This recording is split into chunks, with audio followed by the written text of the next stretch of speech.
Tapping. I could hear tapping. My eyes drifted to the faint glow of my alarm clock. 4:42 a.m. I knew I'd be up in only an hour, so I closed my eyes again. What had woken me in the first place tapped loudly once more, louder than the first few. My heart pounded in my chest. I was wide awake now, but too fearful to move. Maybe it was Mittens, I told myself. I really did want to believe it was my cat, but she still remained at the edge of my bed. She stared at me with her large green eyes and meowed. She didn't seem bothered by the noise at all, and she'd been a skittish cat as long as I'd known her. Obviously, it had to do with my imagination. I gave up on sleep and stood on my hardwood floor, walked to my computer to retrieve my house shoes from the desk, then stopped. The tapping started again, with a few scratches and scraping that almost made it sound like a broken Morse code. Tap, tap, tap, scratch, tap, tap. I turned, wondering if Mittens had followed me and managed to make the sudden noises, but no, Mittens was gone. My closet door had been opened just a crack, just enough for Mittens to have gone inside. I guess I left it open before I slept. I flipped the light switch on my way to the closet. Just as I reached for the doorknob, something soft brushed the back of my leg. I nearly screamed. It had startled me so badly, and I stumbled backwards onto the floor.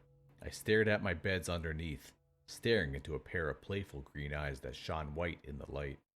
I didn't expect to see Mittens' whole body, seeing as she was a black cat with her name fitting for her white paws. I chuckled nervously, my heartbeat still pounding in my ears, and crawled towards the bed. I said her name, hoping to lure her out without reaching under my bed. Knowing the skittish cat would almost likely scratch me out of fear, the eyes blinked, and I heard her meow. It had come from behind me. I twisted around to see what was behind me while sitting on my knees. My cat purred and flicked my back with her tail, meowing again. The realization struck me hard, so hard that I had faced forward while falling backwards again, catching myself just in time on my hands. Mittens had jumped away from me at the sudden movement. I saw her flee to my desk, but I hardly noticed at the time. I was too focused on the bed. The eyes had gone. In one quick motion, I stood and practically dived for the door, turning the knob and only opening it a little before my closet door slammed behind me. I froze, afraid to turn towards the sound. I heard Mittens scramble through the bedroom door's crack. I listened in horror as something began to furiously tap at the closet's interior.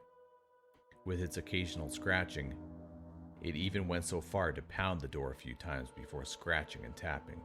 I still don't know how long I stood at the door, listening, before I snatched my phone and left the room to call the police. From what I remember, they found nothing but Mittens hiding in the top of the fridge. I'd still gone to work that morning. On my way back home, I decided to stop by the store and buy a frozen pizza and ice cream, as well as some wine if the tapping started again. My brother had given me a movie to watch before all that happened, a comedy. Just the night before that thing came into my house. I checked the closet the instant I came home, relieved to find it still closed, and I left the bedroom. I've never been so grateful to have an old home with locks outside the room's doors, being able to lock that creature where it resides. The movie started, and Mittens had already curled up next to me and fallen asleep. About halfway through the movie, my laughter was interrupted. I nearly dropped my spoonful of ice cream onto the floor at the sound of the tapping. I ignored it and gulped down some of the wine, waiting for it to stop. It eventually did, followed by the sound of a closing door. I slept on the couch that night with Mittens and fell into a drunken slumber. That had only been last night. When I'd woken only an hour ago, I felt a very warm hand wrap around my ankle that had dangled off the couch. Before I could react, I felt sharp teeth sink into the back of my ankle that seemed to come from the hand, and I kicked the thing away with a scream. Within a few seconds I stayed. I now realized that black fur had been scattered around me and stuck to me, matted together with what might have been blood. I didn't notice before. I just ran without any hesitation. I'm hiding in my closet now. I don't know where Mittens is, and I don't want to know. My phone is on the coffee table where I'd left it last night. I can hardly stand on the ankle where the creature bit, and I feel it swelling painfully. It almost feels infected with something. What's bothering me now is the scratching and tapping on the door as I speak. They're getting faster and harder. It's frightening me that I'm stuck here having to hear it. It might just drive me insane. What frightens me most isn't the thing outside of the closet. What scares me most, what makes my heart skip a beat and makes my hands shake uncontrollably, is what is carved into the inside of the closet door. Behind you.